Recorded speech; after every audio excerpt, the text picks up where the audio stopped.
So RFK Jr. gave this update. There was a newly released study that came out that showed the recent skyrocketing autism rates in America. And every time they do these studies, it is increase on increase on increase. And I want to play some of his autism rate update today in his press conference. Watch. I'm going to go over some of the key numbers from the ADDM report. Overall, the autism is increasing in prevalence at an alarming rate. The study tests 8-year-olds who were born in 2014. And by the way, these studies are 2 years later than they should be. And one of the things that we're going to do as we move this function to the Administration for a Healthy America, to the Chronic Disease Division, the new Chronic Disease Division, is we are going to have updated real-time data so that people can look at this, so Americans can understand what is happening with chronic disease in this country in real time. The ASD prevalence rate in 8-year-olds is now 1 in 31. Shocking. There's an extreme risk for boys. Overall, the risk for boys of getting an autism diagnosis in this country is now 1 in 20. And as high in California, which has the best data collection. So it probably also reflects the national trend, 1 in 12.5 boys. The prevalence 2 years ago was 1 in 36. Since the first ADDM report in 1990, which was 1992 births, autism has increased by a factor of 4.8. That's 480%, I believe. The first ADDM survey was 22 years ago, when prevalence was 1 in 150 children.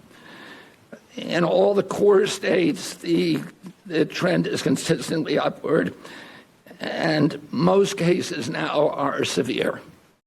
So about 25% of the kids who are diagnosed with autism are nonverbal, non-toilet trained, and have other stereotypical features, head banging, tactile and light sensitivities, stimming, toe walking, etc. I mean, this is a crisis of epic proportions that no one within the government and certainly HHS has been willing to actually look at. And now you have RFK giving this update. I would just like to, I'm just going to throw this out here, okay?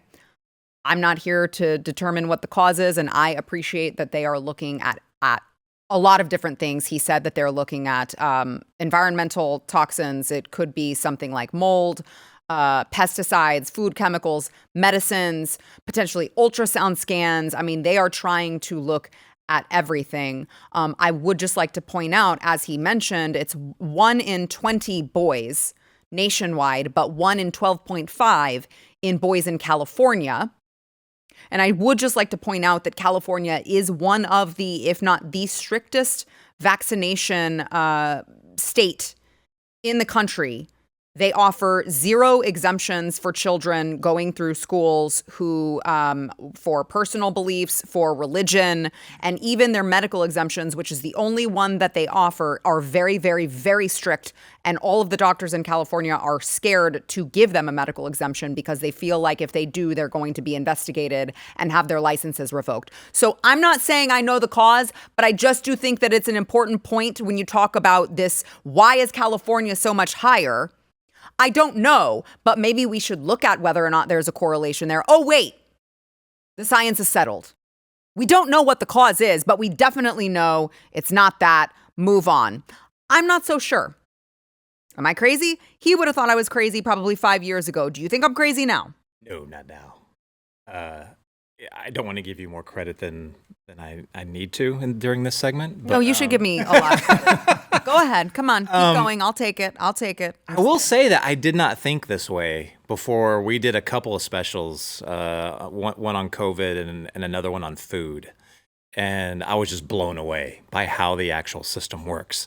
Now, the system works. The people that would push back on this which now seems utterly ridiculous to me. But the people that would push back on this, they would say, look, this is science. Like this is the studies now just are better at detecting autism. So they're finding more cases. I'm sorry, but 480% increase?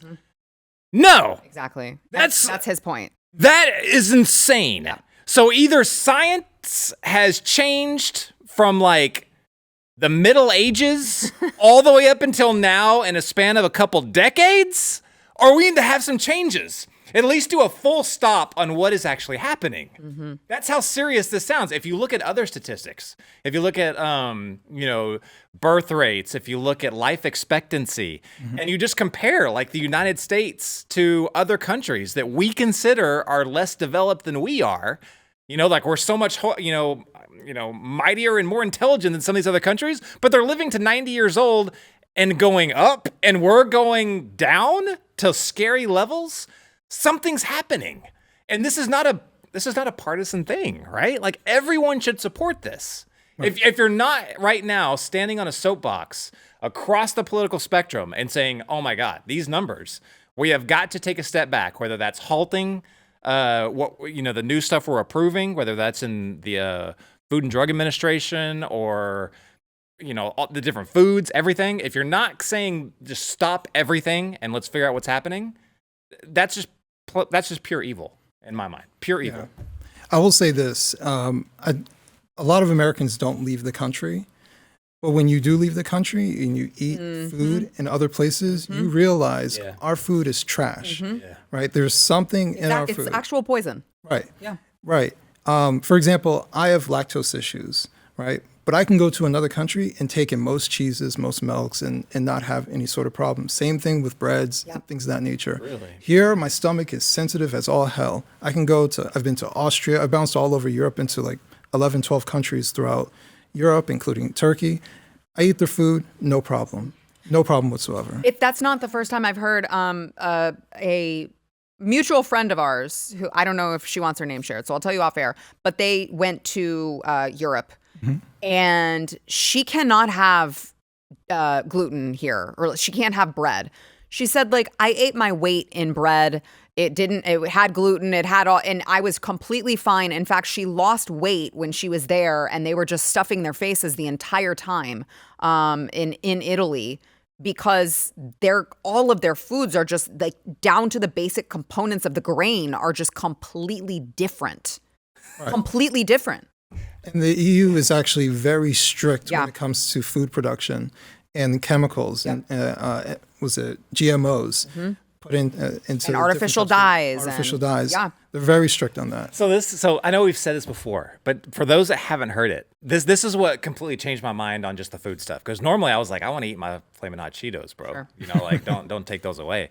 But I don't know how the system works over in Europe. But here, if I'm at a company that makes some kind of Cheetos, and I want it to look and taste and have that certain crunch, but I have to put on all these chemicals. I go to the FDA, and I say, look, I want it to look this way. The FDA says, no problem. Produce it. We're not going to do the study. You have to commission your own study. So it's on the people that want to sell the product. It's on them to do the science. Do you think after they've wasted over who knows how many millions or billions of dollars getting ready to market this and push it out and make it, that they're going to have anything but glowing results from this study? Of course not. So then it doesn't matter. So then they hand it to the FDA, and the FDA goes, cool, bro. That's great. Thanks for doing our work for us. Oh, but now for every batch of those Cheetos that you make, you have to pay us a fee per batch for us to put our signature and our little stamp of approval on it. So it's a huge bribe to the government, to the regulators, to put that out. Does that not sound like the biggest, croniest piece of bullshit you've ever heard in your life? I know. That's insane. I know. That's what I've been trying to tell everybody. And then 480% increase in autism. And you wonder why. If you like this clip and you want to see the full episode, click here. And if you want to subscribe to the channel, come on, you know you do. Click here.